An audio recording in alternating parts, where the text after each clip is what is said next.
going? Pretty well. Did you get some snow to the south? About 8 inches so far. Oh, good. Okay. Should help with drought. Every little bit helps. We've need a had lot more. snow nonstop for I don't know how long. Seems like since November. Greg June tells is us to the keep month our of June. exuberance tempered, though. He's Yeah. happy. He's not happy yet. Has Well, he seen California? California's just drenched. Well, yeah. Councilmember Coombs is going to be running late, maybe joining us at 11. Okay. So if there does come a topic where we need approval from a majority of us, we might wait on that. But shall we begin? Is Marshall aboard? Can we start?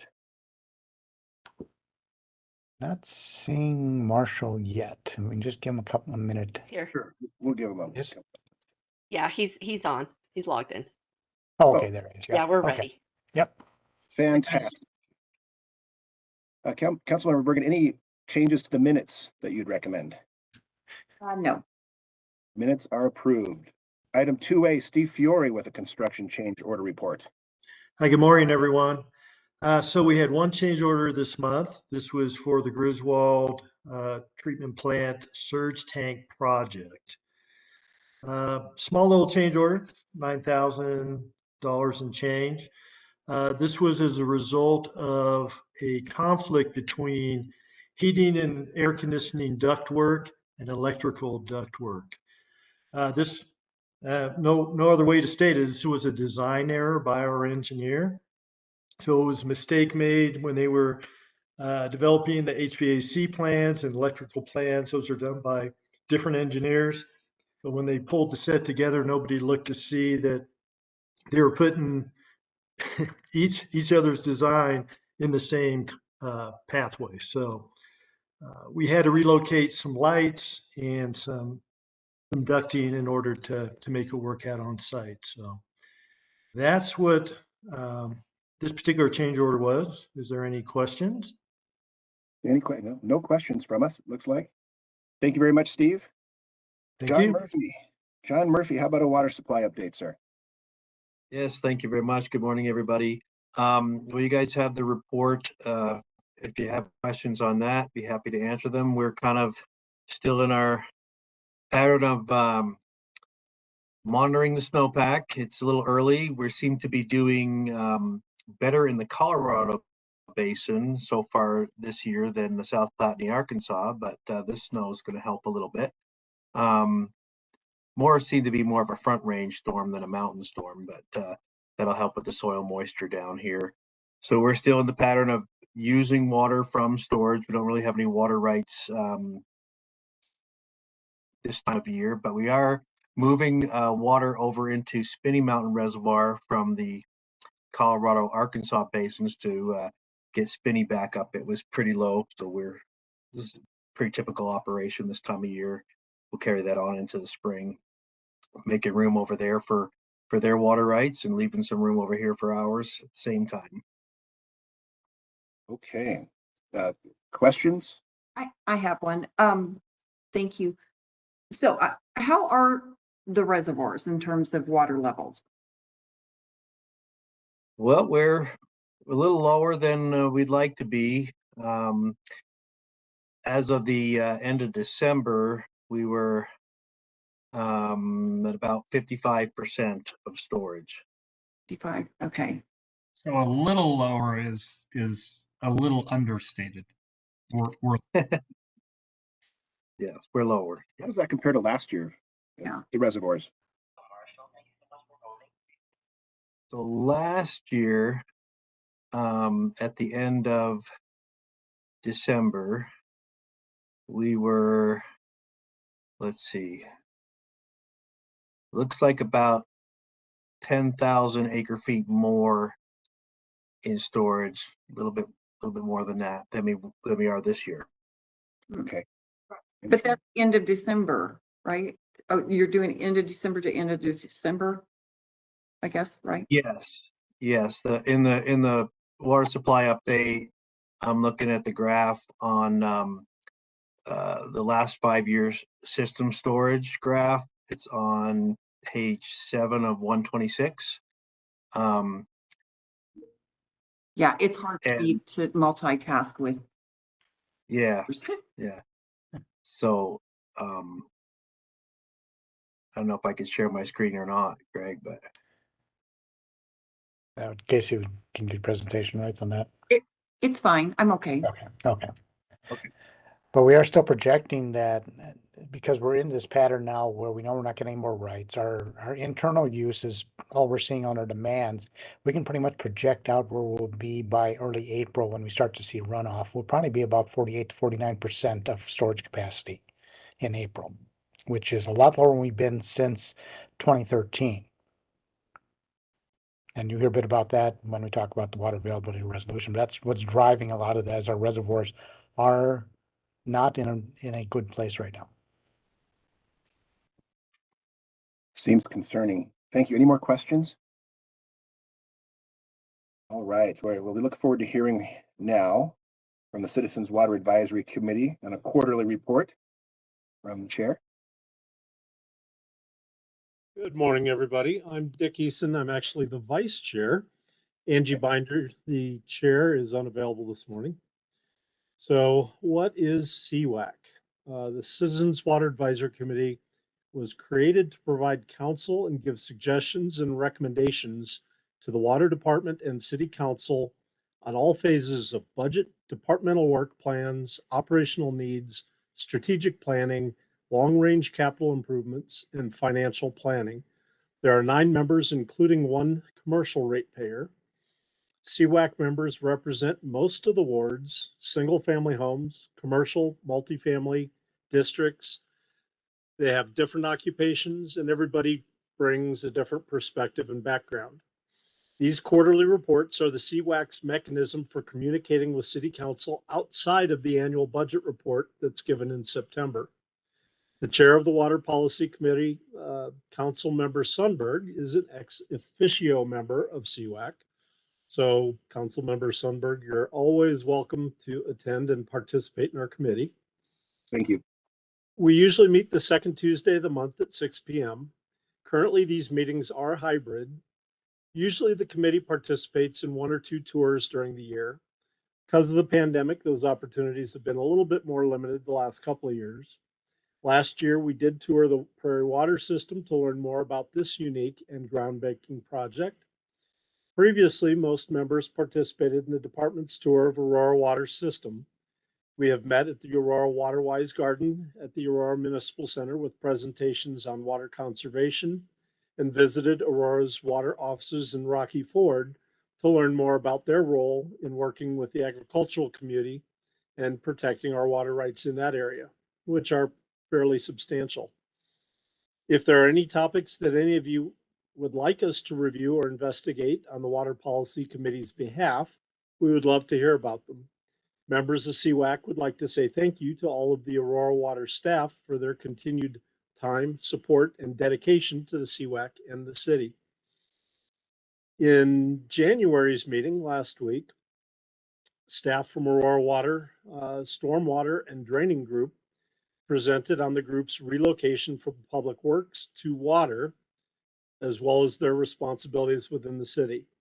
This group assures compliance to city criteria and regional standards related to development, beginning with the pre-application through the final drainage reports, pond certificates, and managing outside contractors who support reviews for the city.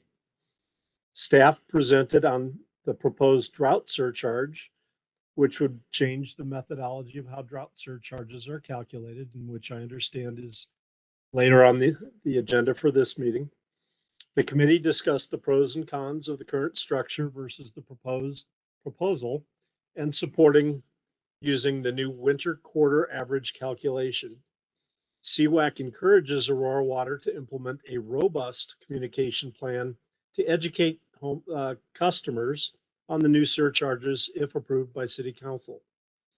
The final agenda item for January was a discussion on the proposed committee restructure, which would add specific functions and a defined role for CWAC. Committee members support the proposed committee restructure as we recognize the critical role that water supply will play in the ability to provide safe, dependable, and sustainable water, sewer, and storm sewer services for Aurora citizens. And again, I understand that is a discussion item on this agenda. So thank you for your time. Happy to entertain any questions that you may have. Thank you, Dick. Any questions, Councilmember Bergan? I'm good, thank you. All right. Appreciate the update. Well, hopefully I can make one of those Tuesday meetings in the future. We'd love to see you. Thank you. Councilmember Sundberg, Yes. I just want to let you know I'm here. So I Oh, don't have great. any questions, though. Thank you, Dick. Good morning and welcome. Item number 4, Abba Ahmed, Central Colorado Mountain River Basin Weather Modification Program Cost Sharing Agreement. Yeah, good morning, everyone. This is Abba Ahmed.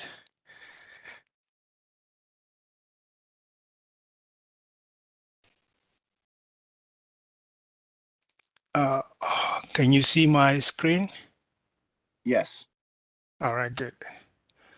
So good morning, everyone. My name is Abba Ahmed. I apologize for my voice. I have a little issue lately with my voice, so I'm recovering from it. This is a presentation that we presented 2 years back in 2021 to do with weather modification, or what generally is called cloud seeding. And nothing has changed, but just a few things in the whole presentation and in the program. And I start with the definition of cloud seeding. Cloud seeding basically is the act of enhancing snow and precipitation. A little background about the program. Today we live in a world of great changes. The old order of available water is crumbling fast, and the new order is still imagined of scarcity of water. And in addition to demand management, and in addition to conservation, and in addition to water reuse, cloud seeding seems to be an alternative where we can get some more water. And it becomes more relevant, especially when we consider the 2-decade drought that we are facing right now in the Colorado Basin. Another reason why is because Colorado, it's a strategic state with the headwaters of the major rivers and basins. And certainly for mutual benefit of all users, especially downstream users and states reliant on snowpack and stream flow generated in the Colorado River. This program of cloud seeding is regulated here in Colorado and is defined by section 362107 of CRS 2011, which empowers the executive director of DNA to promulgate rules necessary to effectuate the purpose of the modification of the Act of 1972.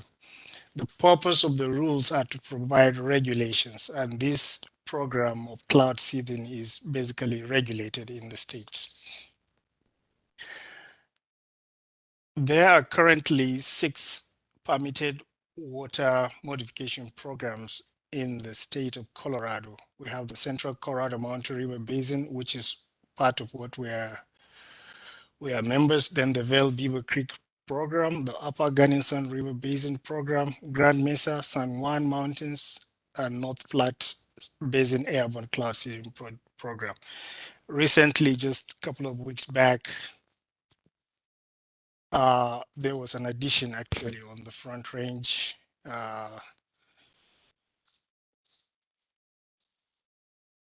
Addition of South Branch and Left Hand Water Conservation District also.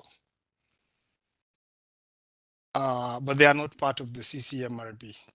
The objective of the program is to increase snowfall in the early seasons and overall snowpack for the entire winter season. Like I said, this snowpack is for the augmentation and to increase the water supply by the summer or spring when the snow melt started running down.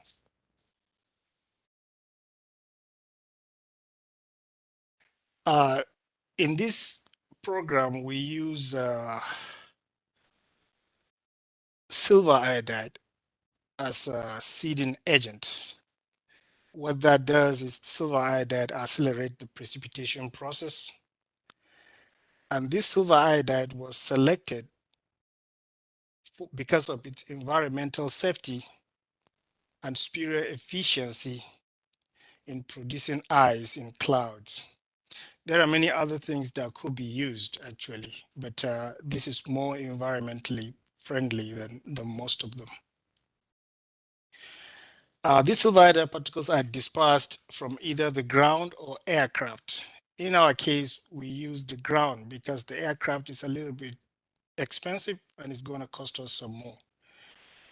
There are some slides that I will show the two different types of ground generators that we have and our effort to actually modernize them. By actually dispersing these silver iodide particles, it increases the precipitation range from 10 to 15% in wintertime and from 20 to 25% in more maritime tropical regions. This slide is trying to show us the three types of seeding processes. What we have here above is the aeroplane that will go out and seed using silver iodide. And at the bottom left-hand side is actually the bottom right-hand side is the manually operated generators. And then the left-hand side is the automatically operated remote generators.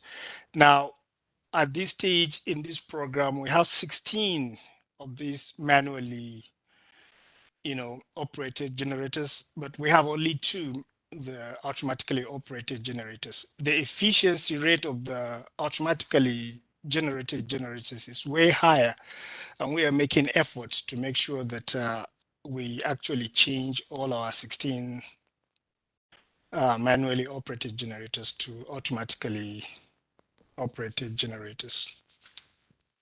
This is a small diagram to explain the seeding process. It starts with the right atmosphere, the right condition.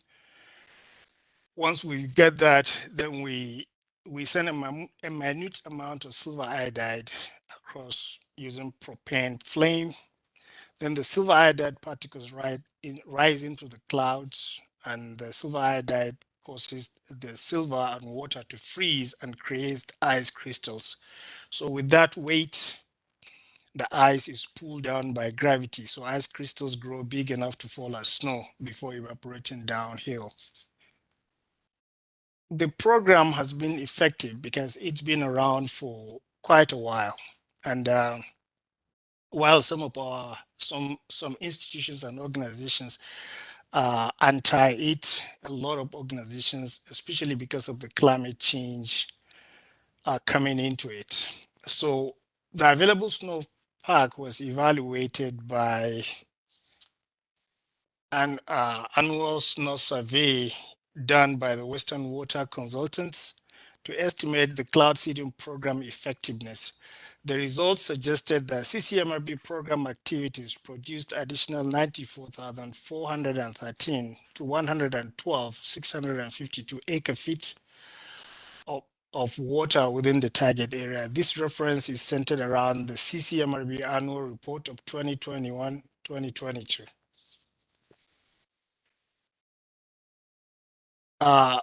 Concern to Aurora really is the effectiveness of the program on places that are of concern to us. For instance, east side Roaring Fork River Basin above Basalt, which is Twin Lakes area.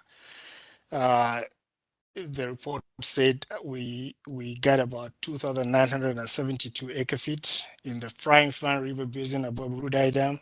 That's Bosque Ivanhoe Reservoir. 5,684 acre-feet of water. Eagle River Basin above Edwards, 25,576 acre-feet. This report also goes back to the CCMRB annual report 2021-2022. And here's the map. The blue shaded area, it's our area of concern for the CCMRB program. Now, like I said in the beginning, most of the things here have not changed, but the budget. 2 years back in 2021, our contribution, that's Aurora Water, is just $9,600. However, in the 2 years, cost of the silver iodide, cost of the operation, and then the cost of changing the manually operated generators to automatically operated generators have skyrocketed. In addition, some members have pulled out. Vail, for instance, pulled out of the program. Colorado Springs Utilities pulled out of the program. But we have others like Pitkin that are willing to come in, and other private bodies that are willing to come in. So the budgeting, actually, the funding of this program, the CCMB program, started since 2004 by CWCB. CWCB is provided about $125,000 to CRD, that is Colorado River District. And this $125,000 is combined along with funding from us members of the CCMRB.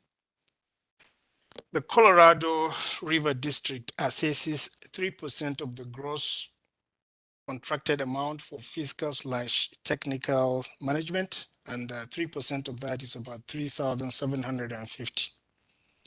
So their contribution, CWCB, is about 34%, and the local, that's us and many others, it's about 245,000, which is 66%. And the total seeding hours for both is 2,500 hours. The total budget for this year for this program is about 370,000, and CWCB provided 125,000 out of it. This program starts in November and is going to end in April this year.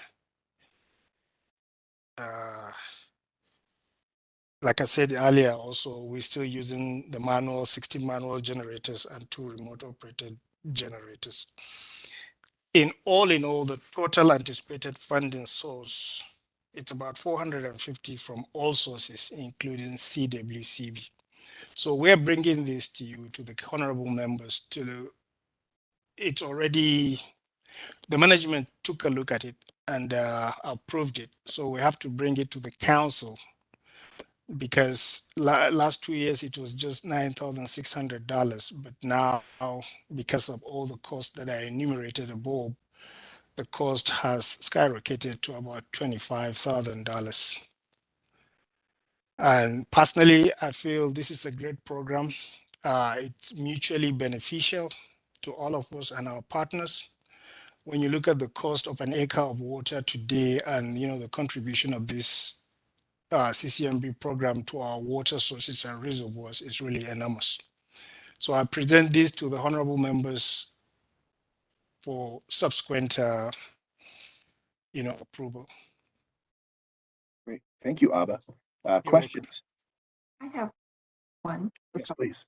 I find this so fascinating that we can, make snow and bring precipitation to the area. So it's only through April, is that correct? Yeah, November to April. Okay, and that's because we're trying to make snow, not rain? Well, it all depends on the climate, because we cannot even seed without getting the right temperature. So at the right temperature, if the right temperature persists after April, we'll continue to do it. Ah, okay. Yes. And then my other question, and I'm totally okay with the money. Why did Colorado Springs pull out? I don't understand. Well, a lot of times I can only talk about the reason why others are coming in. The Vail project, the Vail project, they realize, yeah, indeed, we are lacking water in all our reservoirs, and then demand is increasing, the supply is decreasing. Demand management, conservation, from all indications, and water reuse does not cut it. We need water, and every little drop counts. So Colorado Springs, to a large extent, may say, okay, it's because of budget issue, but is it really budget? We don't know. We are Aurora, so we are just partners, and wherever we can help hold their hands and help them, we can do that. We need to shame them. No. Councilwoman Bergan, I'll jump in. Yeah, it had to do with their CEO, Aram, whose last name I forget, but he's now left Colorado Springs Utilities. He was opposed to participating in this program, and so they did not. But we're hoping that they will come back now that their leadership is changing. Okay, thank you. Thank you. Councilmember Coombs, any questions, comments? Yes, thank you, Councilmember Sundberg.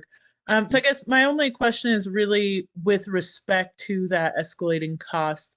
Obviously, if we got more partners in, that would reduce the cost of each partner. Do we expect a continued escalation of the cost of the actual materials for this project? That's a good question. Indeed, more partners are expected to come in, and the more partners we have, the more contributions we get from them. Although the contributions may vary depending on their budgets. However, these things are dependent on market and market forces. If the cost of these things go up, especially with the agenda of changing the manual generators to automatic generators, we have no control over that. But we feel 25,000 or anything above that, at least within budget, is not like unreasonable. Thank you. Yep, thank you. Go ahead, Councilmember Bergan. Actually, that made me think of another question. So I know you said earlier you're going to trying to convert the 16 manual to the automatic generators.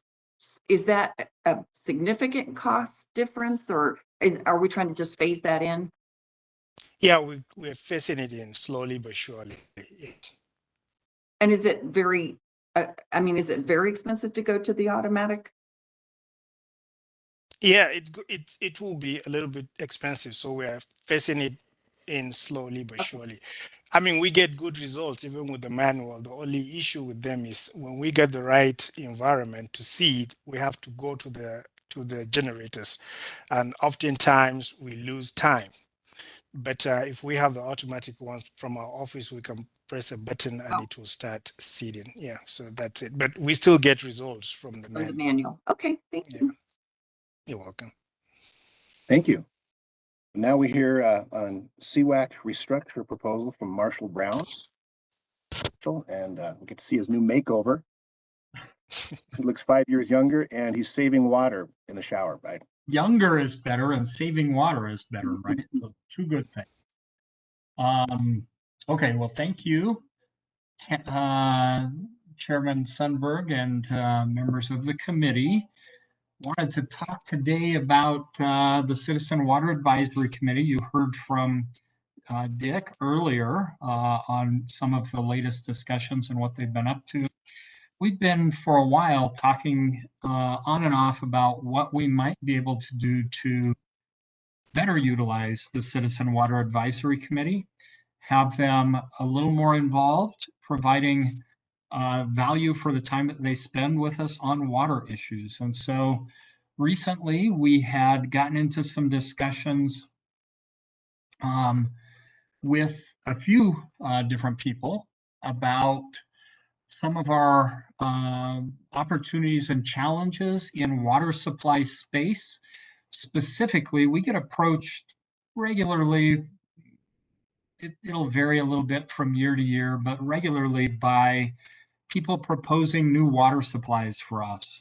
So I think everybody on the committee is aware of the San Luis Valley proposal, where they were proposing to pipe a bunch of groundwater up into the Denver Basin.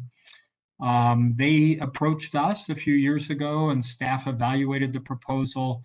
Did not recommend moving forward with the proposal, so we did not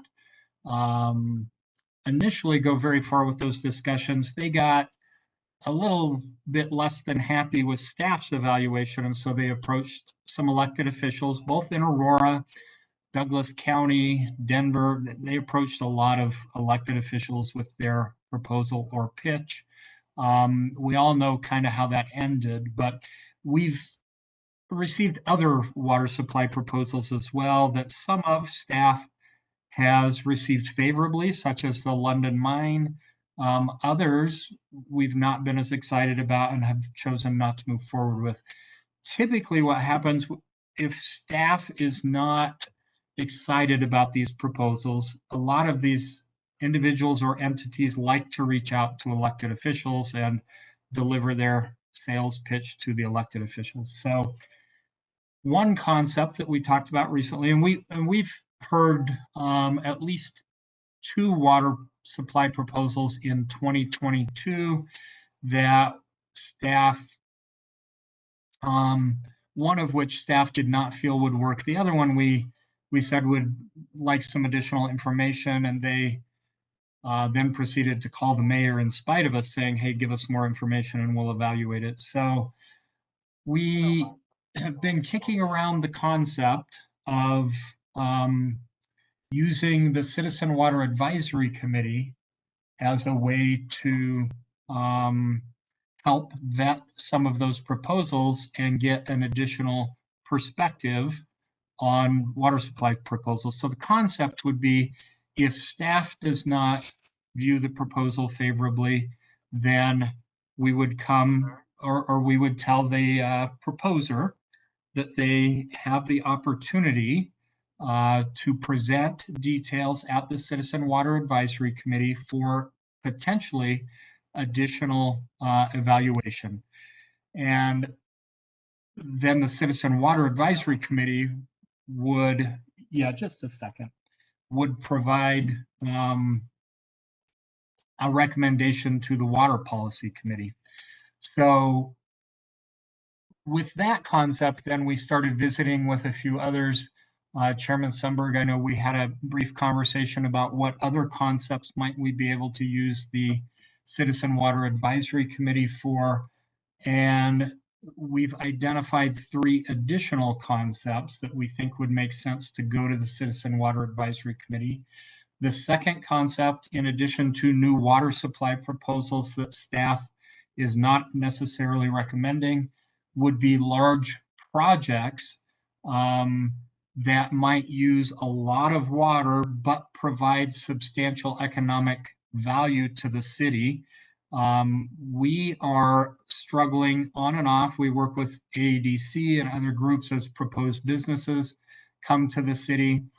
And with those proposals, we often are concluding that the cost in water, the volume of water is exceedingly high, and so we're unable to support the projects. As you might imagine, some of those developers get a little frustrated and would like us to take into consideration economic return to the city, etc. So we feel that that would be a valuable place for the Citizen Water Advisory Committee to weigh in as well. They could help evaluate what the volume of water and the cost impact on from the water supply perspective is, and compare that to the economic return, and then provide a recommendation to water policy. The other 2 are a little probably more straightforward, but we do get extraterritorial requests to provide water outside of our service area. We bring those to council periodically with a recommendation from staff. We think it could be valuable to have the Citizen Water Advisory Committee also evaluate some of those proposals and weigh in with a recommendation. And then finally, annexations where we might receive proposals for annexation that obviously have water supply implications, and we think it would be worth having the Citizen Water Advisory Committee weigh in on those as well. This would be on top of the evaluation, the financial impact analysis, etc., that is performed by staff. Citizen Water Advisory Committee would again provide recommendations to council through the Water Policy Committee on those 4 areas. So we wanted to bring the concept with, as you heard from Dick, it was talked about at the Citizen Water Advisory Committee earlier this month, actually. And they reacted favorably. They had some good questions. We had a good discussion. They're supportive of these proposed changes. So we wanted to present the concept here at Water Policy Committee, get any additional feedback, and then based on whatever feedback or thoughts we get, we would go back and continue working up a new draft ordinance. It would require a new committee. We think in discussions with the clerk's office and the attorney's office, we would probably have to expire the current committee and reform the committee under a new charter or ordinance, essentially, that has a slightly different focus, more on water supply than they have in the past. They've had a broader focus in the past. So this would focus or narrow their focus a little bit. We think it could be extremely helpful to staff and to council in those 4 areas. So with that, I guess I'd open it up for any questions or comments or suggestions. Questions? Yeah, Councilmember Bergan. It sounds good in theory. I have concerns because I feel like it's adding bureaucracy to the process, especially on annexations and the large projects, which, you know, if I feel like that's council's responsibility, and we get briefings in executive session for some of these items, and then we make decisions at that point whether to move forward. So I have some issues with the large projects, with the annexations, even the water outside entities. Those have come to executive session in the past. Sometimes we deny them, and sometimes we've accepted them based on the you know, the information that your staff provides us, which I think you guys do a great job of providing us the, you know, the pros and cons and the analysis. I guess the first one, the review the water supply proposals, I don't have a problem with that one. But yeah, I have concerns on the other ones because I just feel like it's adding an additional step when it does typically go to us in exec session for consideration. And you know, we talk to developers all the time on planning, on public works issues, water issues. Yeah, Yeah. definitely. I definitely understand that concern. We do come to exec on the last 2, the extraterritorial and the proposed annexations. Those do come. We have provided robust information and have those discussions in exec. The large water user projects, we actually historically don't or haven't brought water use details forward to council in exec. That process has been a little less formalized. There's not really a formal process when we get a large water user that comes in. We recently have had a couple of these that have come in, and there's been a discussion of a proposed development, and we try to do kind of an evaluation of how much water. We're looking at setting some guidelines in that space where we would say up to 2,500 gallons per day per acre is just a slam dunk. It's no additional discussion needed on water. But from 2,500 up to 3,500 gallons per day per acre would require an exception to the rule. So this is a little bit of a new process. Right Yeah, and now, I like that idea that there's guidelines in place. Yeah. Because I think council from a policy, I mean, we're the policymakers, right? So if you propose, we want to change our guidelines and then come to council on those guidelines, I think that makes a lot of sense. And that would give staff certainty that, you know, we're not going to accept whatever projects that, you know, like a bottling company comes to mind, right? They're a huge user of water. And I think we've even mentioned that to AEDC. Yeah, you're right. You know, to say, don't even entertain those because it's pretty much going to be a no. We can't afford, you know, those type of users, in spite of the fact that, yeah, there's an economic return and there's jobs and so forth that we do want, but we have to weigh that. So I think putting in guidelines, bringing those guidelines for approval to council makes sense. Perfect. So we're on that path. We're planning on doing that. Where the large water user piece would fit for the Citizen Water Advisory Committee would be between the 2,500 and the 3,500. So in that exception range, the Citizen Water Advisory Committee would then help with the evaluation and provide their recommendation. Is this a bottling company that's going to create 6 jobs and require 8 million gallons a day? Those are easy. So those wouldn't have to go here. Those would be a black and white discussion.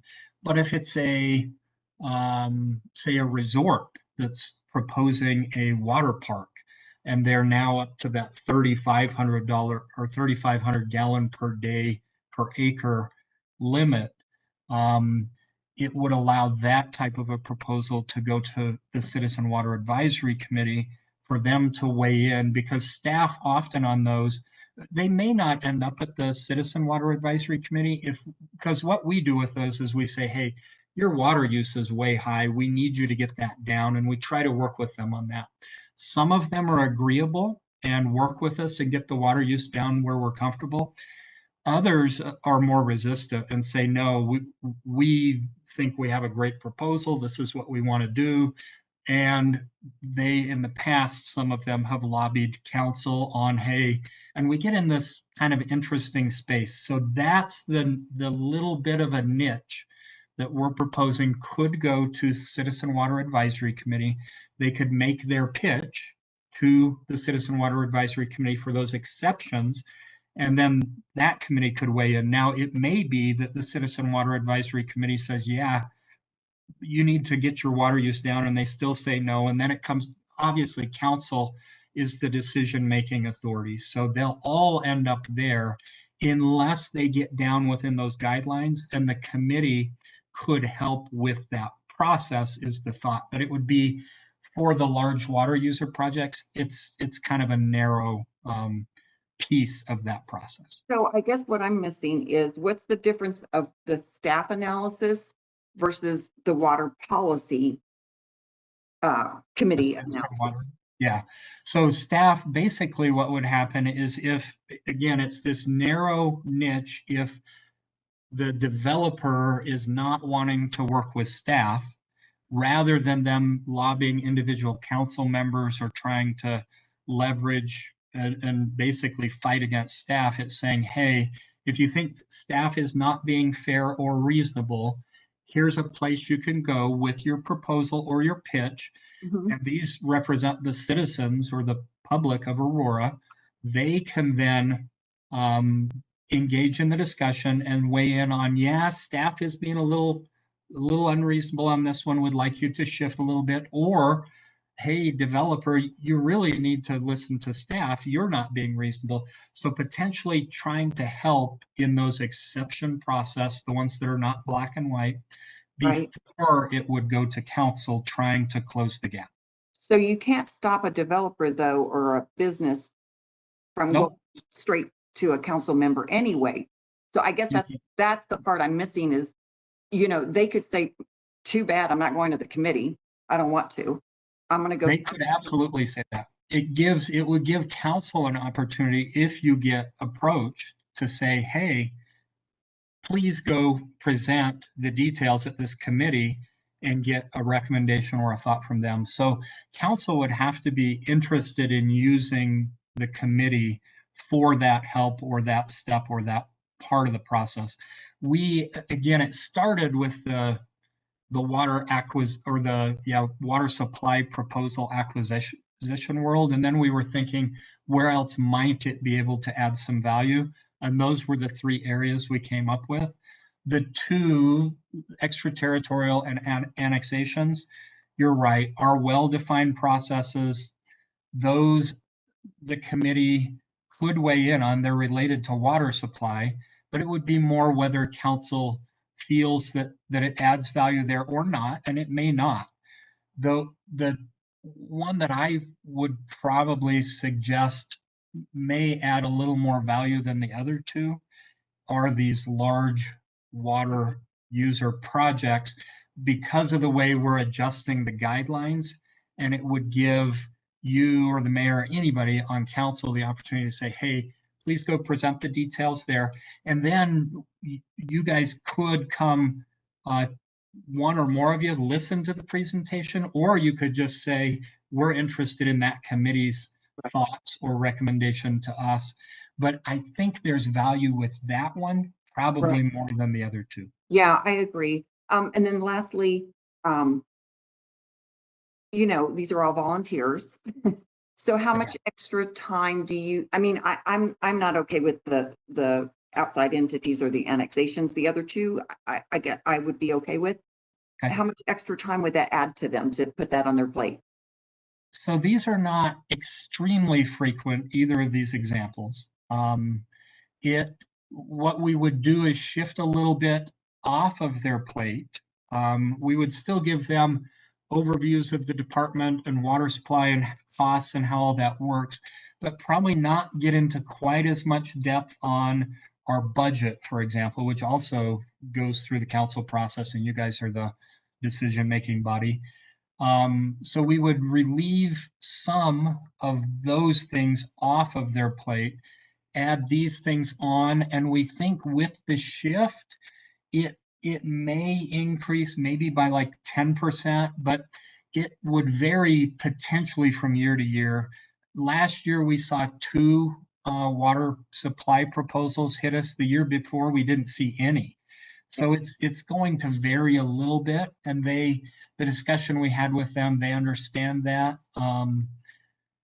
So again, it'll be a little bit of a balance. And then if we're not taking these 2 things to them, if we narrow it down to the top 2, we would still fill in background and history and details so that they can be able to be helpful on the 2 items or areas of focus. So close to the same, a little bit more would probably be my answer. Okay, thank you. Councilmember Coombs, any feedback or questions? Yes, so one that just your comments on changes to what they would look at raised for me, which is I would be concerned with taking the budget presentation and conversation off of their plate. I think that that is an area that a lot of residents are interested in. And so I would want there to be a group of residents that's weighing in versus not having them weigh in on that issue. So I'm somewhat agnostic to how you kind of balance the workload overall, except that I think it really does matter that they weigh in on the budget part of the conversation. And I may have misspoken. We're not going to not share budget information with them. What we're planning is not to necessarily go into quite as much depth on the budget. So they would still see, and they would need to see how the budget and how everything ties together. So they will still be seeing that. What we would try to shift is a few years, especially recently, they've gone pretty deep down into some of the budget items. And this would shift where they're going deep down into more water supply as compared to budget, but they will absolutely still see budget. Okay, excellent. Thank you. That's very helpful. And then my other questions were just about composition and membership. There is a change to, it sounds like, add another commercial ratepayer. So I wanted to understand the justification on that. And then I have another follow-up after that. Okay. So the composition right now is 8 citizens or residents, and then 1 commercial representative who needs to represent a business that has a strong presence in Aurora. So it's very much biased towards residences, which is appropriate. But we've had, for example, if you have the commercial representative rotate off of CWAC and have a new one rotate on, you lose some of the institutional perspective and knowledge and history from the commercial side. So the advantage of having two commercial entities or people on board, we would stagger their terms and overlap so that we've always got representation from the commercial world is the thinking. Jay Campbell is our current commercial rep. Before we added Jay to the group, we had a gap where we had no commercial perspective on the committee for a while. So I'd like to cover that gap, and we think this will help do that. Okay, that makes sense. And then on the comment page, it says that there may be changes to the qualifications of the members necessary as a result of the restructure, but then I didn't really see anything in the bylaws or composition discussion that indicated what those changes might be. So what would be the changes to qualifications that you would be looking at? Yeah, good question. And we struggled a little bit with how do we document, because we don't want to say, hey, you've got to have this degree or this certificate. But the shift would be that we would hope to find people who come in with a foundation to where they can understand water supply. So that could be having some previous contact in an engineering type space or a legal type space, or familiarity through volunteerism, or there's a lot of ways they could have that foundation in water supply. But what we would be looking for is some exposure, experience, familiarity with water supply in the West. Okay, that does make sense, but I guess that raises a little bit of a concern around just to what extent are we making this something that residents, who are impacted by these decisions can participate in without lengthy background.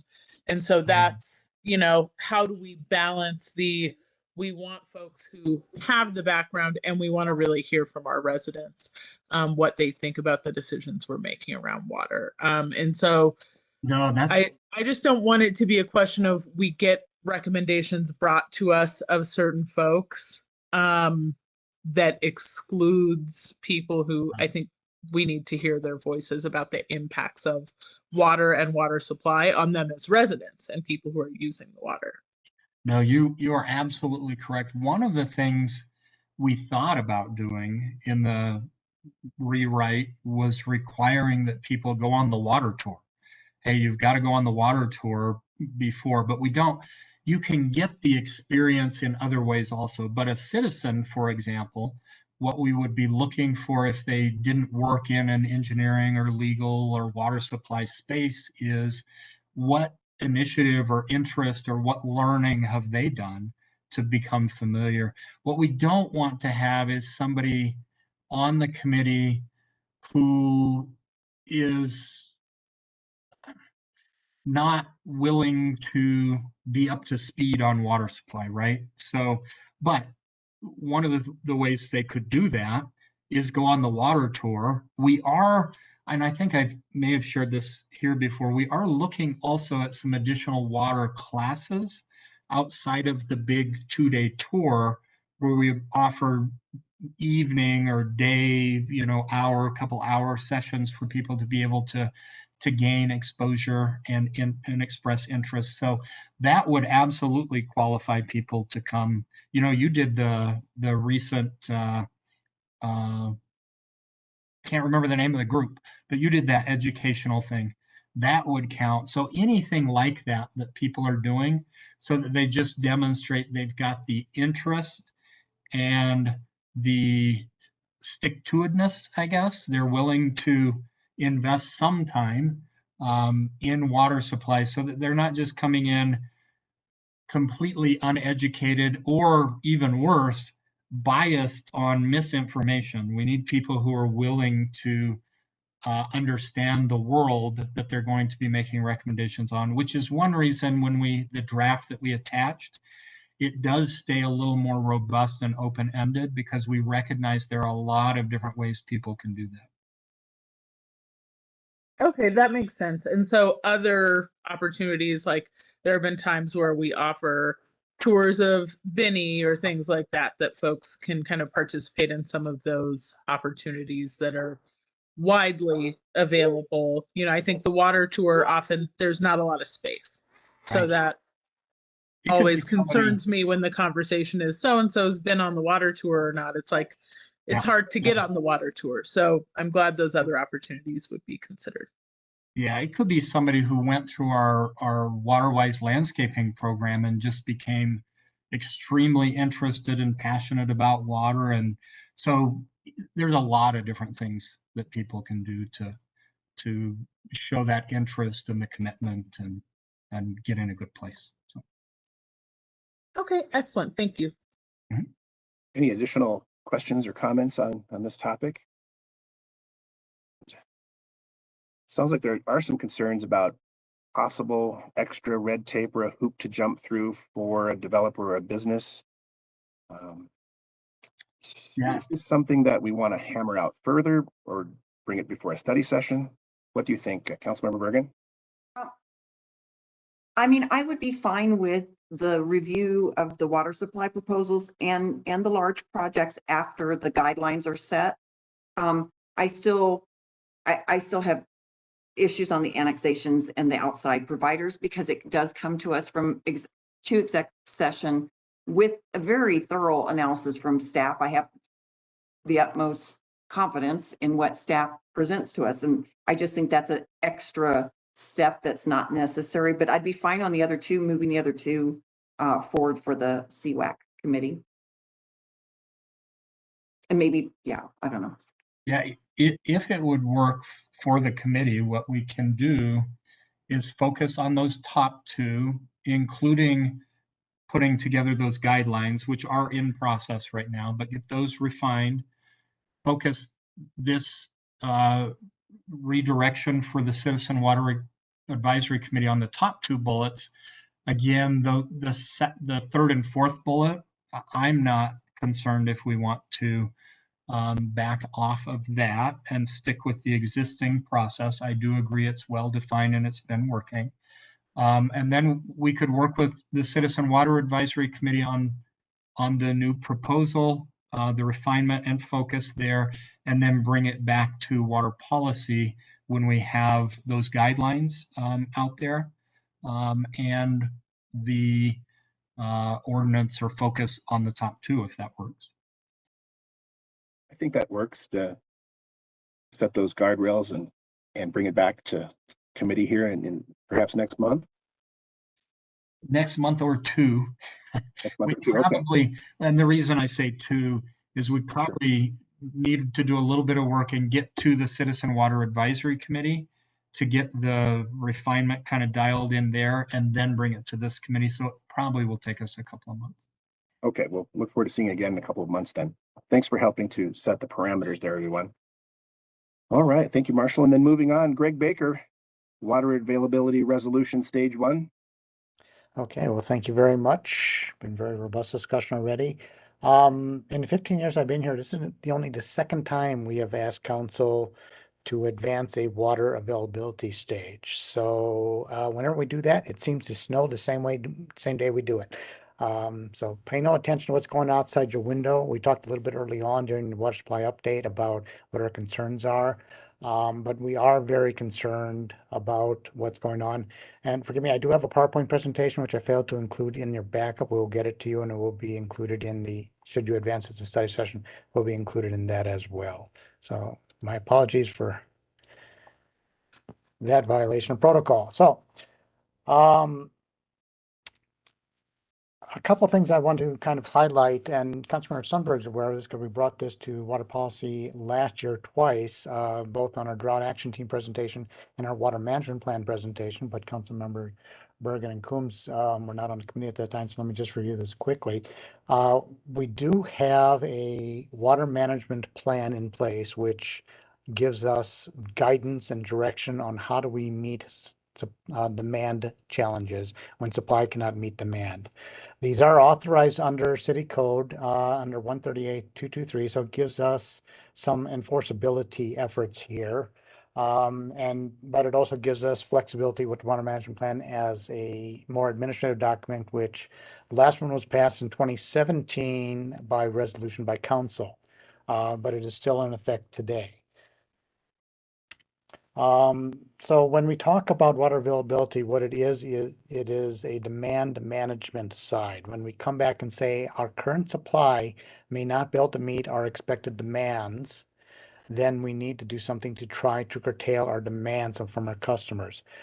And as you can imagine, that's a challenging task. The only place we can really control demand is in the outdoor use, and that's irrigation. 50% of our water supply on a typical basis, again, it's variable year to year, but 50% of our water supply goes towards outdoor use. The other 50% is obviously indoor use. So we have a water management plan designed to restrict outdoor use by day of week watering restrictions, based upon calendar day and based upon last number of an address. These restrictions are enforceable through fines or administrative penalties through the water bill. That's what's authorized in the ordinance. And it can also result in surcharges. So we have 4 stages, which we'll talk about a little later, but 3 of those contain a surcharge, which is also part of the presentation that we'll be getting after this, and a slight amendment to those surcharges. So the water management plan defines our water need based upon months of supply. As I said, when we can't meet our demands based on our projected supply, these are the trigger mechanisms that are in the water management plan. Normal, which is our 3-day-a-week permanent restrictions, which we've had in place in 2002, traditionally are in place unless we go into an advanced stage. And our customers have reacted very well to that. Traditionally, we try to keep 30 months of supply in storage or greater. Our council goal is 36 months when we, which is pretty much our entire supply. We have 156,000 acre feet of capacity in storage. We typically use 55 to 60,000 acre feet in town. So if you account for what we accumulate in through snowpack, we can sometimes keep 3 years of supply in storage. You'll see from later graphs that that's becoming more challenging, and especially this year it's becoming a challenge. Right now, we feel as if we're below that 30% threshold, or will be by April. And I've spoken earlier that by April, when we start seeing some runoff occur, we're projecting our storage will probably be at 48% of capacity. That would put us, unfortunately, very close to that 24 months of supply, if not less. What we try to do is we try to project this at the end of runoff. If we have a good snowpack, where would we be in storage? We're not using our lowest storage parameter here. We're using our largest storage parameter. So if we go into stage 1, which would be 30 to 25 months of supply, we feel as if we need to reduce our demand, our outdoor demands, by 20%, which would effectively be 10% of our total supply. If you look at that, 50% of our total water use is for outdoor. So we feel as if we can save 10% of our current supply, it would put us in a better position at the end of this summer, so that we don't have to then advance on to stage 2. And that's the place we really would prefer not to get to. And you can imagine with stage 3, which is 12 months of supply or less, that's something you never want to get to through drought. That's hopefully there only for infrastructure emergencies, because that is a very dramatic restriction. But that is where we were in 2002 and 2003 before we had that miraculous snow in March. This is what the stages look like. We are normal right now, and we have been in normal since 2013, 3-day-a-week, non-fixed. Customers get to choose their days. It works very well. Customers have adapted very well to this. Stage 1 would be a 2-day-a-week. If we were to have to advance it to stage 2, it would be a 1-day-a-week. And as we mentioned, stage 3 would be no external water use, but that's because we're in a crisis mode. There is a water variance program for large properties that they can participate in it. It's a voluntary program. Quite a few HOAs and metro districts and commercial properties already participate in it, where they work with conservation to determine what their water needs are. They get an allowance through the variance program. It's separate from their building allowance, but this is truly what they would need to meet their irrigation needs. And then as long as they stay within that allowance, they can actually stay out of the day per week restriction.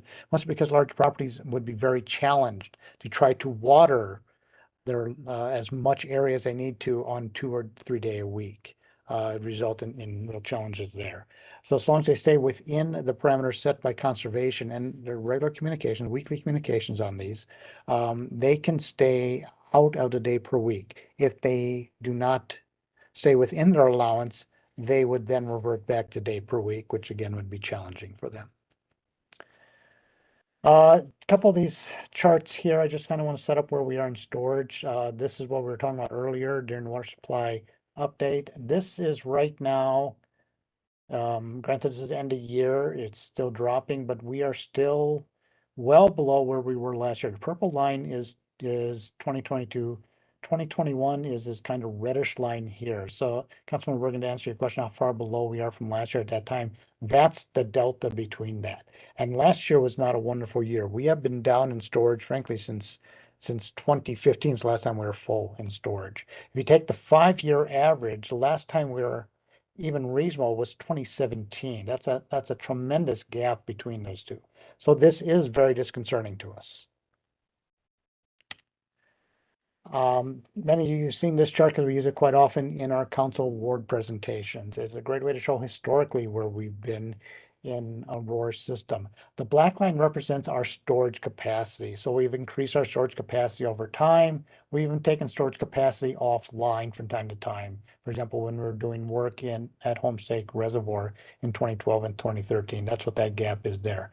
So this is where we should be at, or where we had the capacity to store, and this is what we actually achieved over time. And this is always, I mean, this is still kind of our challenge here, our 2002-2003 drought. This is March of 2003 here, where we're well below 40,000 acre feet. That was 26% of capacity, about a 9-month supply at best. And you can see how we eventually crawled out of that over several years. One thing that's always missing in this discussion is how do we get out of this? Not only did we get back to more normal precipitation over time, though it took a number of years, but we were also doing substantial leases out of the Arkansas to help recover our reservoirs. And so we're spending a fair amount of money in order to put additional water into our reservoirs to get us back up to a point. It was 2007 till we reached a comfort level where we felt we were back to meeting our council goal. During this entire time, we did have water restrictions in place. As I mentioned, we went to the 3-day-a-week permanent restrictions beginning in 2002, 2003, and we just let them in place. The only thing that's changed over time was we used to have day per week designation for those based on calendar, but I believe in 2009, we went over to a variable pick your own day at council's request. This is the last time we were in drought restrictions, 2013. You can see we were once again emulating what was happening here. We were very concerned we were emulating that. That was also what we jokingly refer to as the wet drought of 2013, because we ended up with extreme rain in September, which did help us recover a bit. But even then, at the end of that snowpack season, we still were not in a fantastic position. It wasn't until the year after we caught up, and then we had a miracle year in 2015. And that's probably the last time we've been full. It's definitely the last time we've been full in our reservoirs. And since then, it has been a steady decline. And since 2020, if you've been following the Colorado River issues, that's when we've seen a precipitous decline in not only Colorado River, but in all of our basins. It varies. Having a diverse system gives us a little more flexibility, and some basins show better than others some years, but we still see a decline in our reservoir level. And so we are approximately here. Right now, we're at 54% of storage in our reservoirs. If we continue projected forward, because these are pretty static numbers where we are right now, indoor use is very predictable, and we know we probably won't see runoff until mid-April at the earliest. We probably will be at 48 to 49% of capacity, which is well below where we like to be. Another way to project this, and this is again from your water supply update, is the black line is this year and where we are right now. And then you have possible projections of best case, worst case, and average scenarios here. The yellow line is our cautionary line. You can say that's where we want to trigger the next stage of restriction so we can do some demand management and preserve our storage to prevent having to move into a more advanced stage in the future time. So we are below that, and if we have a bad year this year, we'll be well below that projected by next year. There are scenarios where we could get a fantastic year. It would have to be almost an historic year to get to that point. Again, never know. Seeing what's going on in California, you never know. But we tend to err on the side of caution in this case. So that's when we look at that, we say we really should be looking at some demand management tools. One thing I know council always asks, anytime we do anything that has this sort of impact on the community, is how we're going to communicate it. And this is, as Councilmember Sundberg, remember, we had this discussion in November at Water Policy Committee. This is only a small portion of that list. This does not include, for example, ward meetings, general outreach or public engagement, things like that. These are just the things we're looking at already. Who are we targeting? Obviously, the residential user. HOAs are a huge part of this, both those that have multifamily and have some large common space, as well as those that are that affect single family residents and also have some large common space. There are two components of that where you have to talk about how do you treat your common spaces, but also what do you do about covenant enforcement? And so we need to engage with these groups early so they have an understanding of what to expect. And we engage with these groups quite often anyways, but we need to have that next level of engagement. And so that's one of the reasons we're asking to come forward with a stage availability early. The stage availability to stage 1 wouldn't take place until May 1st. That has two purposes. It gives us the ability to communicate here, and it also ensures that we don't accidentally trigger drought surcharges prematurely, because drought surcharges would be part of stage 1. We don't want those to come into place that early. Nobody needs to water frankly, more than 1 day a week in May. So we're not to that point where we're actually achieving a substantial savings. Mostly we're getting this all queued up so we can talk to our customers. We can talk to the general public. We can talk to our commercial users, our HOAs. We can get our city employees prepared for this. We can get our collaterals in place and get them mailed out so people know what's expected of them and what resources are available as well. So before we get to this question, are there any questions for me on this? Any questions? I have questions. Yes. Councilmember Bergan. Okay, and I know the next item is the surcharge, right?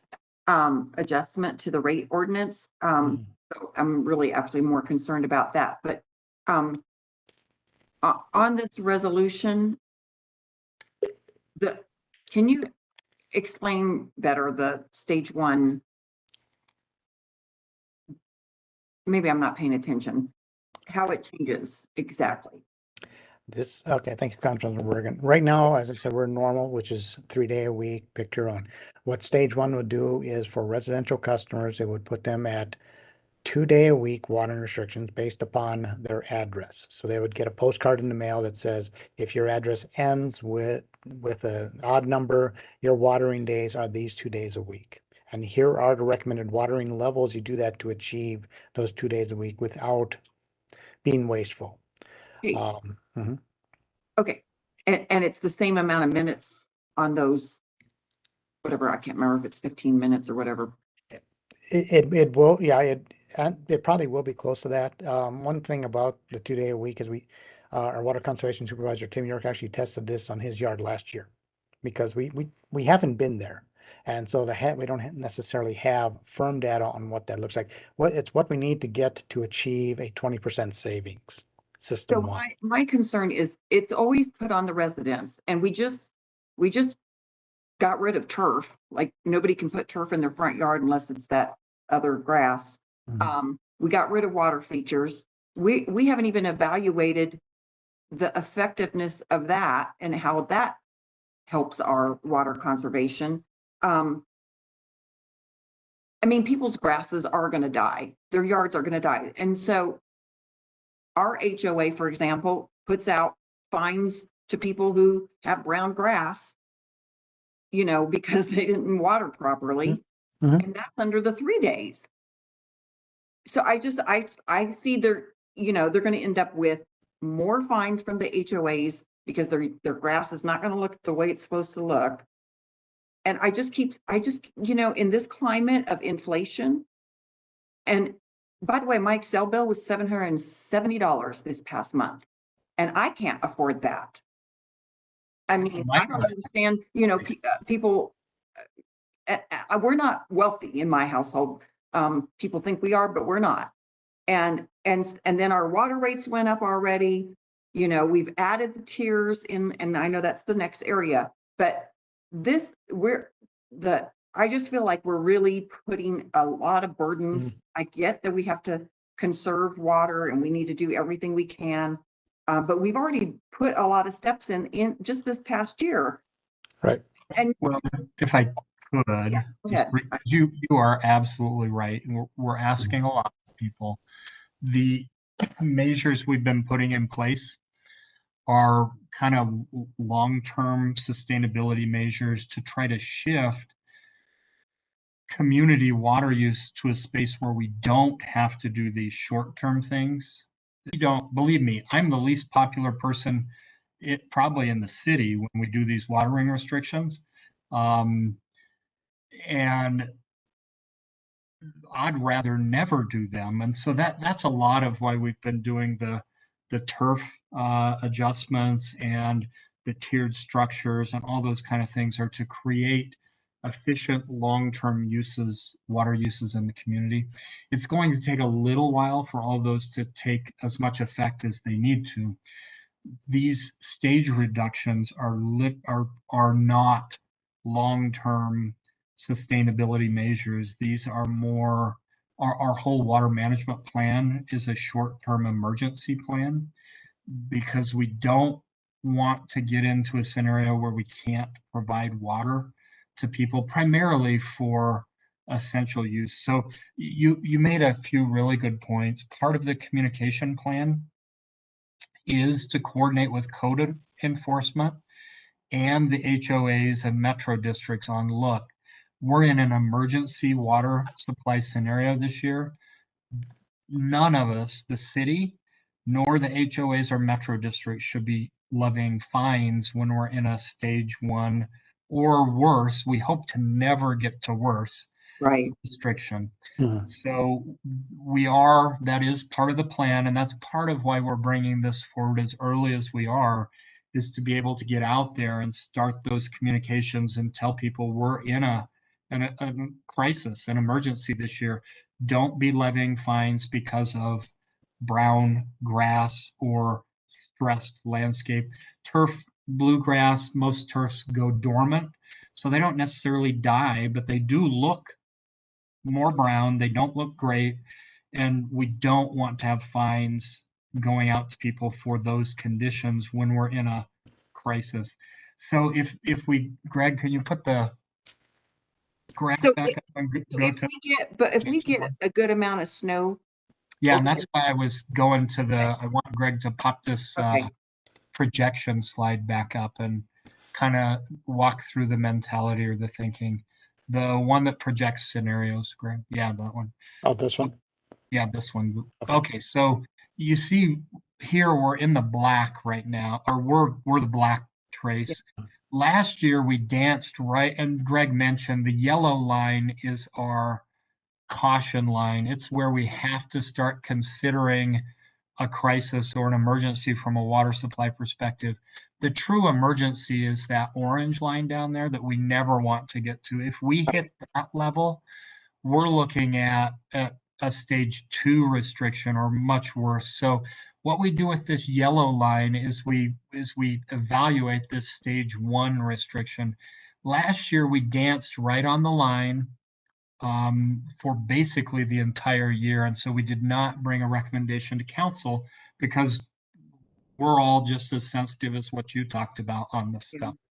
You can see that now we've bounced below that yellow line, which is where we would come to council and recommend a stage 1 restriction to try to recover. But if we go back and you look at the 2013 scenario, you see that we did something kind of similar in the beginning of the year. We bounced below the yellow, so we recommended a stage 1 restriction. The water supply conditions, to your question, then recovered more than what they might have, but they got us right back up to that yellow line. Now, ideally, we would have gone above the yellow line, but at least we got to the yellow line. So what we did when we hit that is we came back to council and we said, okay, we're now back to, we're still in kind of a gray area, but we are comfortable that we can lift the restrictions and we can go back to the normal 3-day-a-week watering restrictions. So we did that partway through the year. And that's the same thing we would contemplate, or that we would be the plan this year, is implementing these restrictions early, because it takes time to get the communication to coordinate with the HOAs, metro districts, the public. So to get that communication out there early that we're headed into a stage 1 restriction.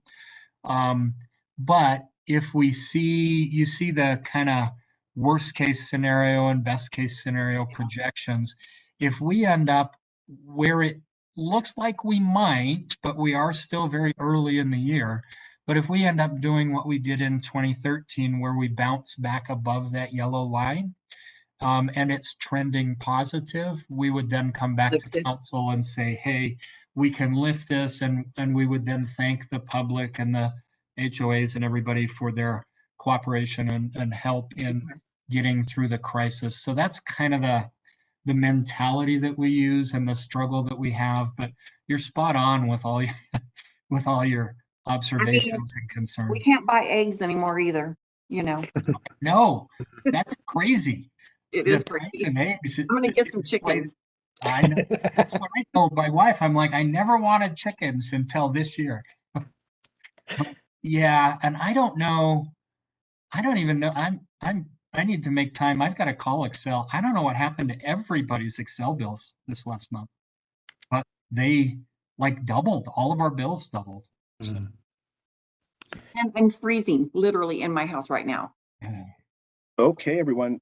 Any other concerns, questions for the sake of time? And I think Councilmember Bergan pretty well covered it. So we'll go okay. ahead. So Did I answer all the questions okay? Are we okay moving this forward, as much as we're all hesitant to do so? Okay. I'm fine moving it forward. And other council members? Yes. Just make sure when it goes to full council that you know, say that Explain. it can be lifted. Okay. Yes. Okay, Thank thank you. And then moving on to our last item of presentation from Fernando Aranda, proposed drought surcharge adjustment to the rate ordinance. Uh-oh. Hello. So let's talk about how much is it for the ride. And one thing that Greg always said, and because it takes so long to do the communication and get people on board and do all of that, that's why we're going early, and that's why it's important to start early.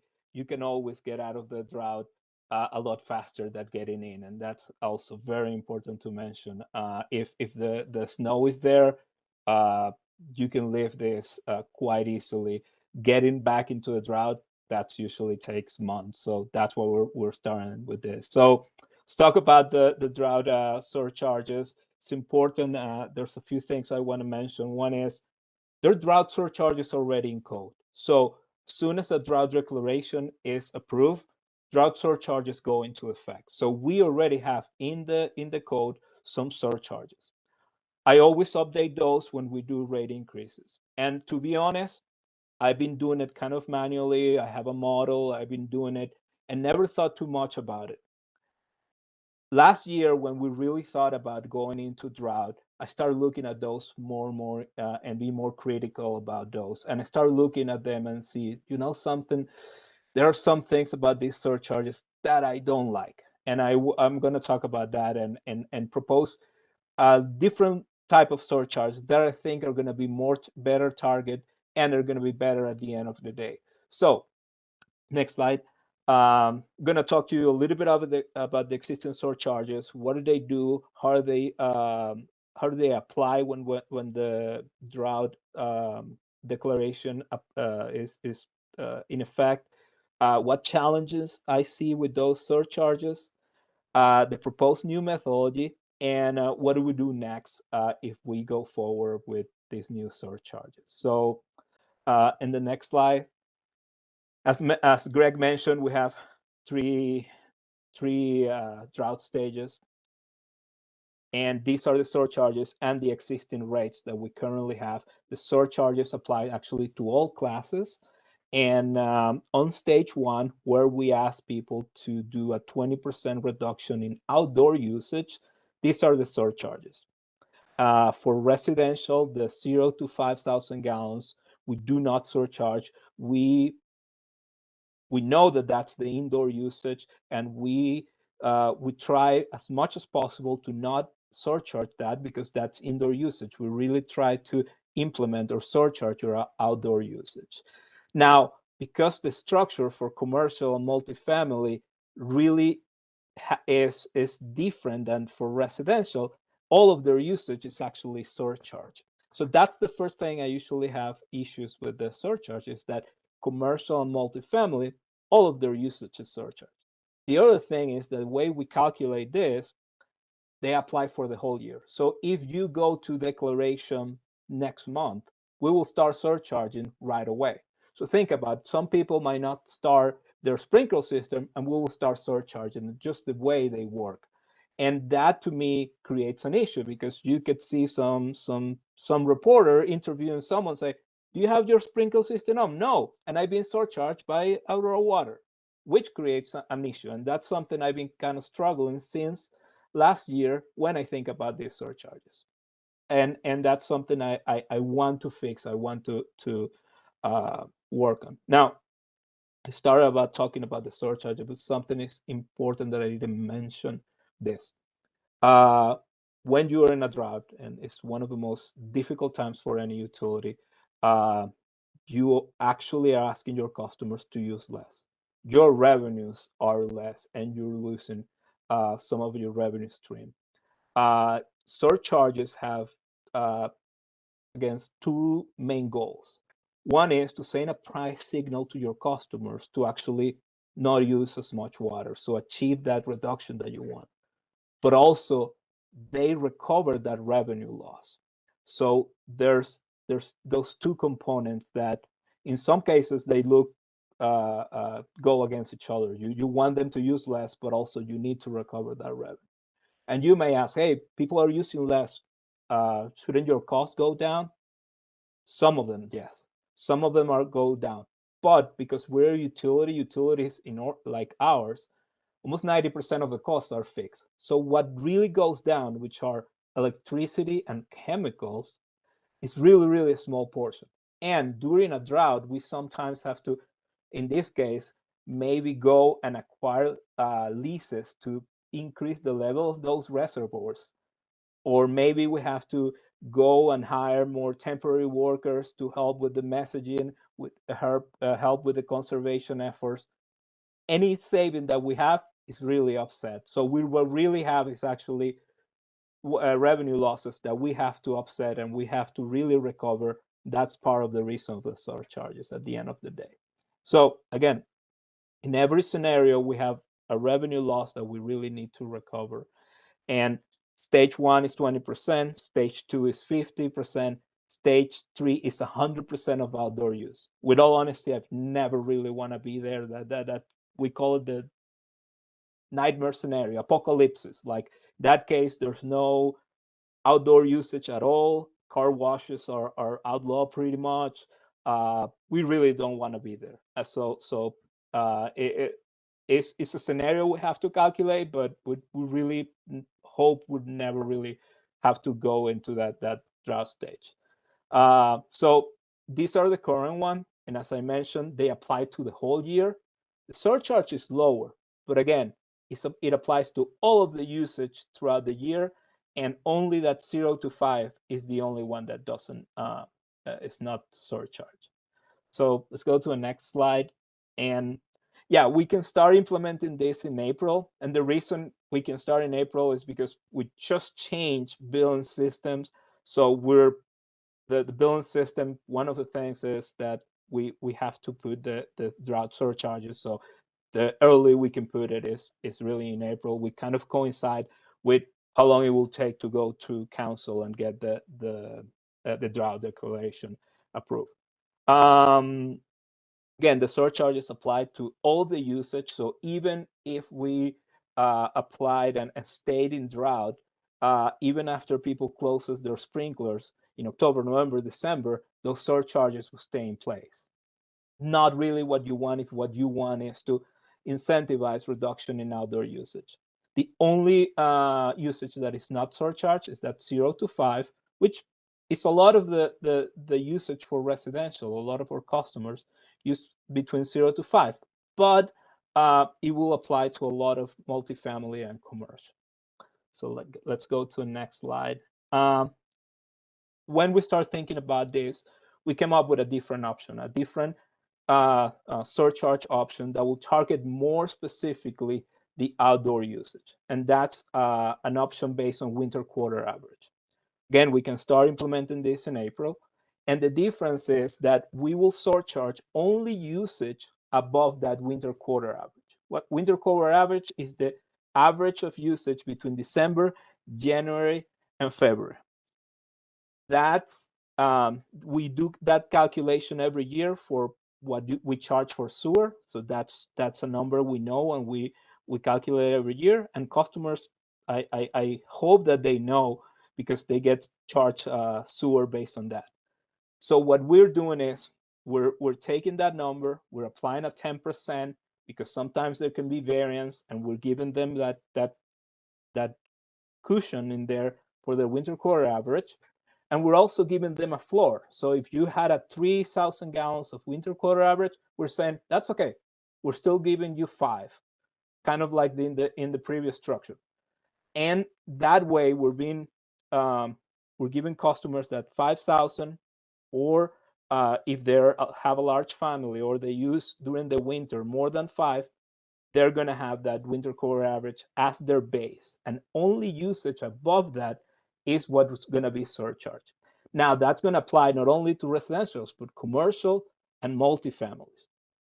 And irrigation customers, in theory, if you're irrigation, you shouldn't be using during the winter, so it should be 0. But if we have some irrigations using during the winter, we're not going to take into account their winter quarter average. They're going to be surcharged on all their usage. So that's going to be the rule. So again, if we assume that winter quarter average is your indoor usage, we're really going to target and we're really going to surcharge your outdoor usage using this structure.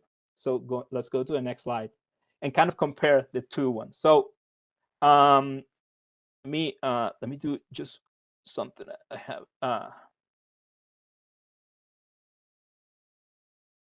So the existing structure, what's good about it? Well, it's on the books. We wouldn't have to make any changes. And the surcharges are relatively lower. But they're lower because the base and the amount that is surcharged is a lot higher. It's throughout the year. Impact customers with no outdoor. So we have many multifamily complex with no outdoor usage. They will be surcharged. Can you think about a reporter maybe going to a multifamily complex saying, you're being surcharged by Aurora Water and you have no outdoor usage? That to me is a fail and something I don't want to do. The same with a commercial customer. A school with no irrigation will be surcharged. I want to try not to surcharge those customers because what I'm trying is really to incentivize reduction in outdoor usage. So that's kind of one of the things I don't like about the current structure. The same with a large family. A large family that use 8,000 gallons in the winter, they will be surcharged for usage above 5. This structure kind of take that into account. You have a large family, well, you have a larger winter quarter average, so we're going to take that into account. And also, you won't be surcharged during the winter. You will be surcharged only during when your usage is above the winter quarter average, specifically during the irrigation month. Second. So the other one impact mainly customers with outdoor usage, recognize large families, and affect mainly usage during the summer. So that's something, it's more target. The surcharge is slightly higher, but the usage that will be surcharged is a lot lower. It's only that usage during the summer. And again, one of the things I'm trying is really not to surcharge you when you are not irrigating. That's something I don't want, and I don't want someone to have to be surcharged while they're not. There's nothing they can do. So I want to be able to only surcharge, and that if I surcharge you, you have the ability to change your behavior. So that's kind of why we're trying to do this. So let's go to the next slide. How does it work and what the surcharge will be? So on stage 1, the surcharge will apply to any usage about 110% of your winter quarter average, will apply to all of the classes, residential, commercial, multifamily, and irrigation, and it will be $1.95.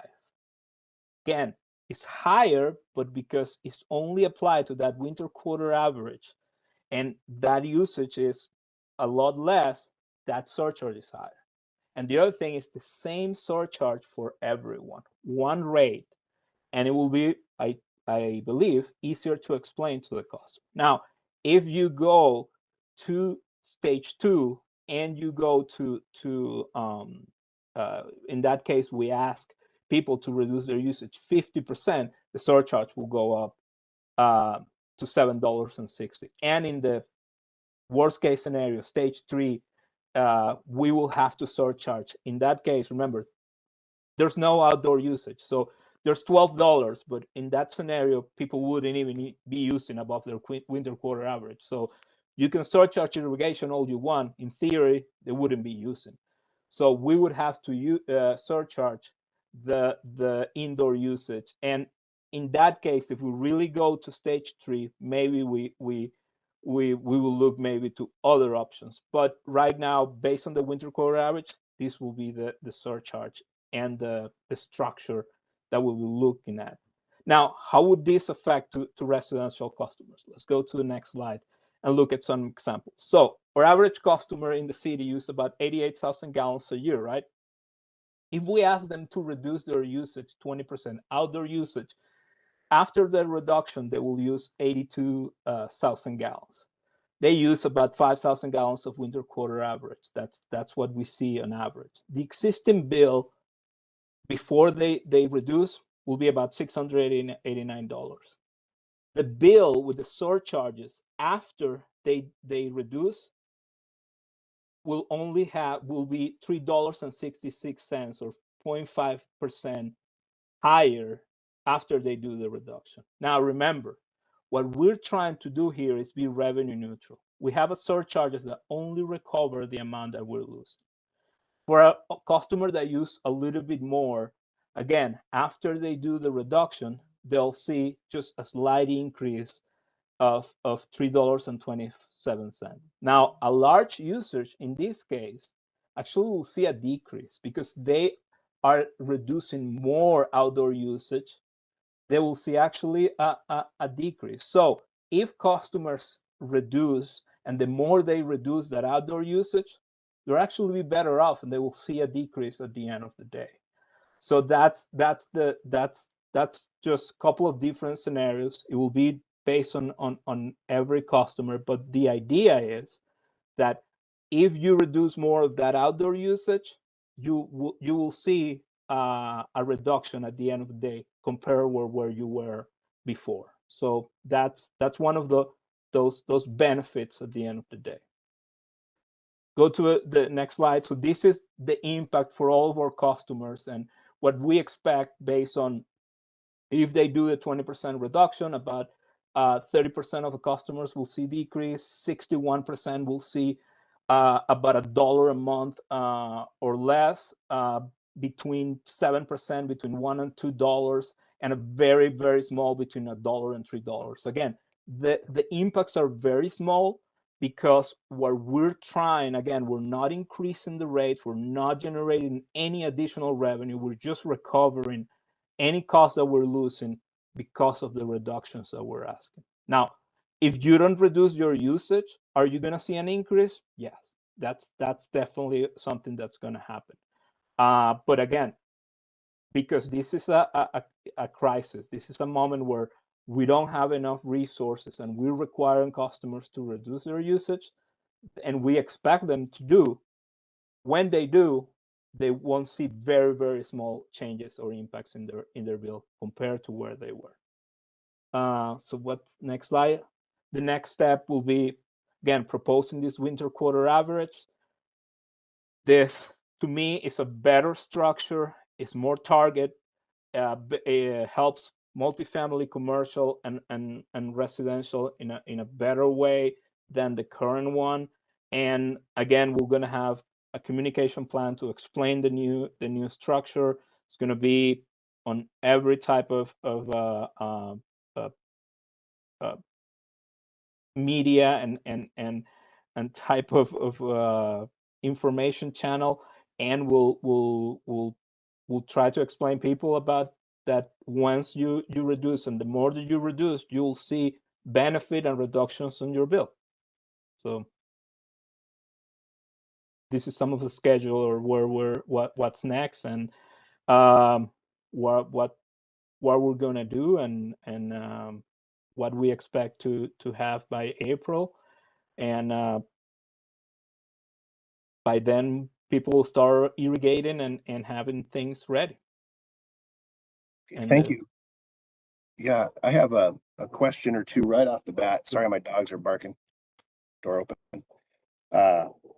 You indicated the impacts are very small, but our goal is to discourage usage, so it doesn't seem to be too much of a dissuading factor there.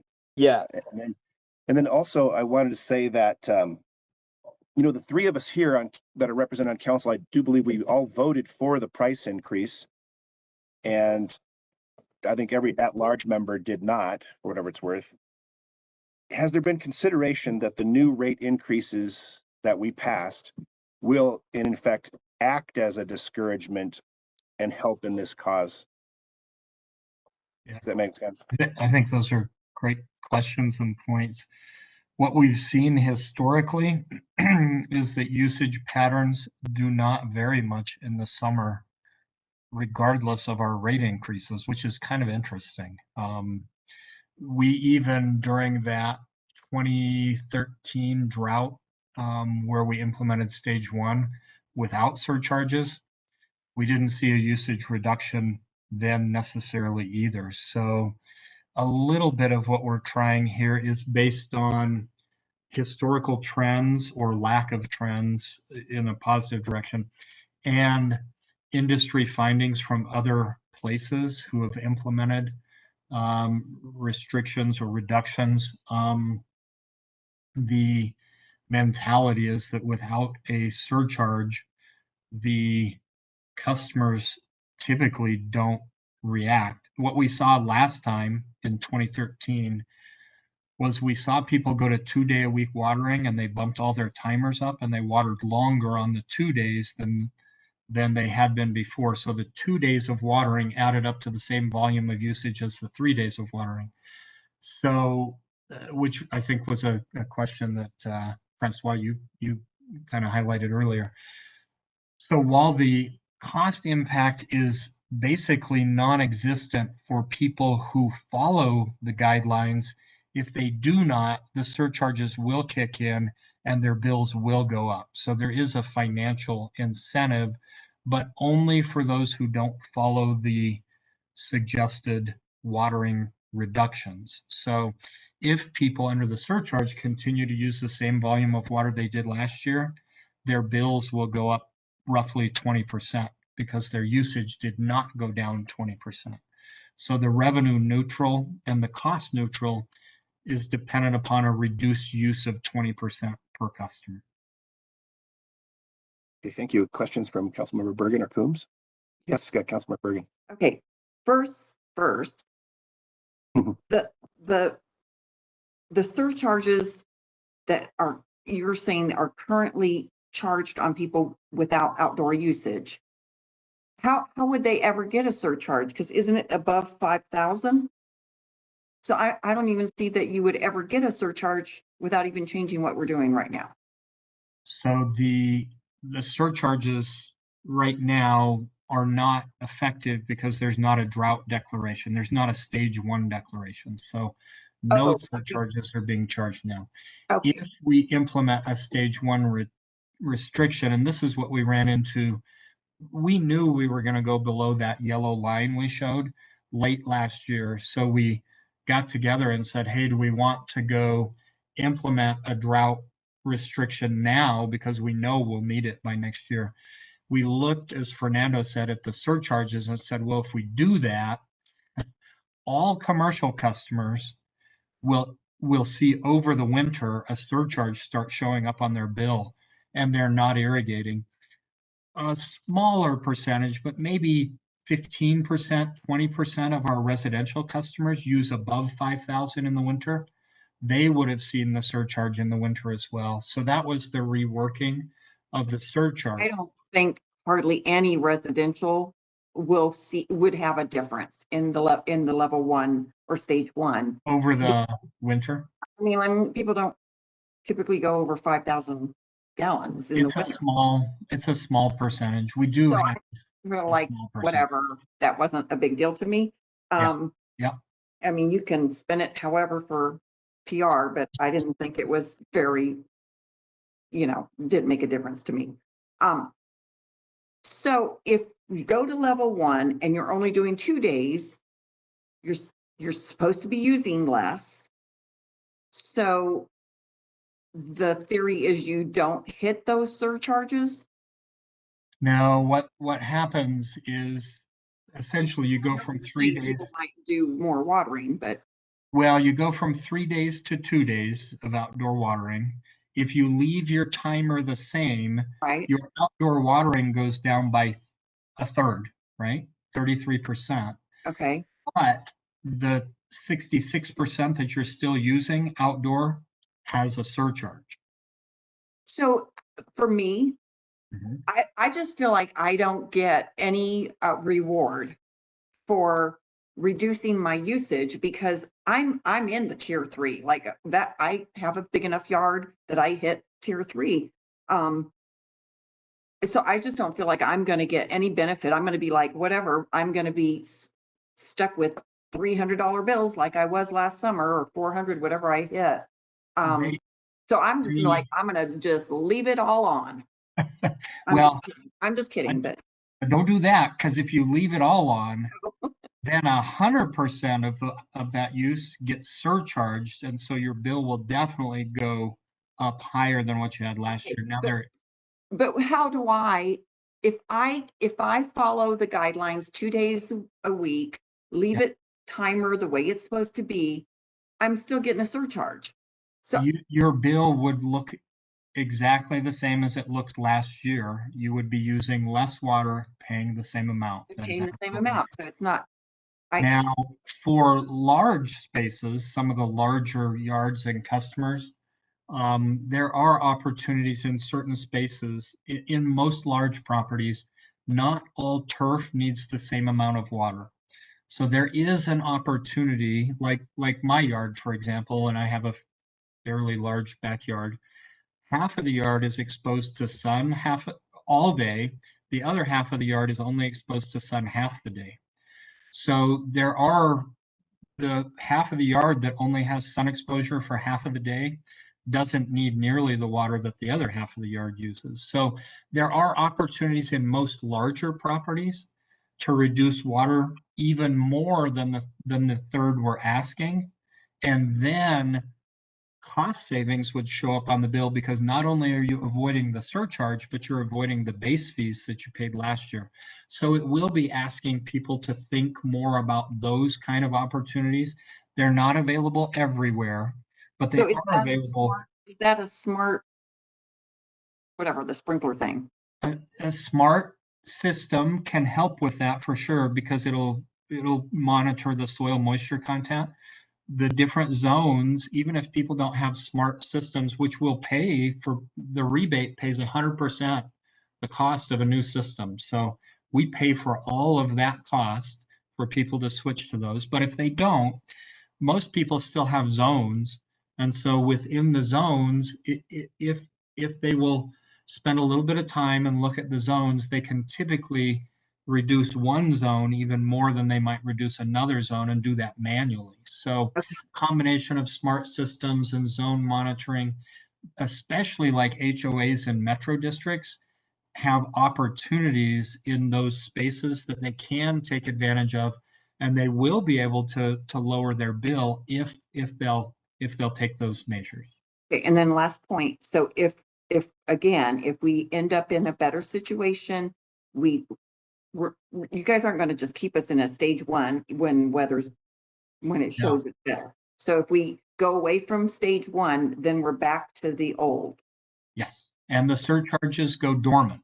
They're only active when we're in a declaration stage 1 or higher. Okay, thank you. Mhm.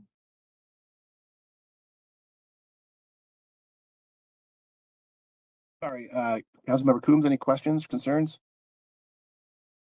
Again, I think you guys dug in pretty well on that. I do think it's good to have that winter quarter average plus 10%. Like, I do think that helps address some of the concerns for folks that aren't doing the significant irrigation. But I do know that, like Councilmember Bergan, I have a few of those areas that in my ward that are the high users. And it's as a result of having large backyards that are not eligible for the turf replacement program, and that they're really not in a position. And I think actually I've gotten a few more of those neighborhoods now as a result of redistricting.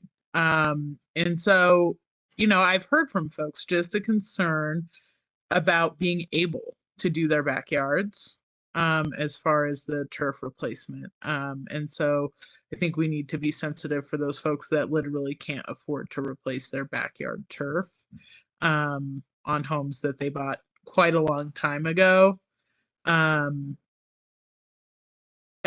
so for me, I just want to look at what can we do for those folks, because I think ultimately we need to reduce the water.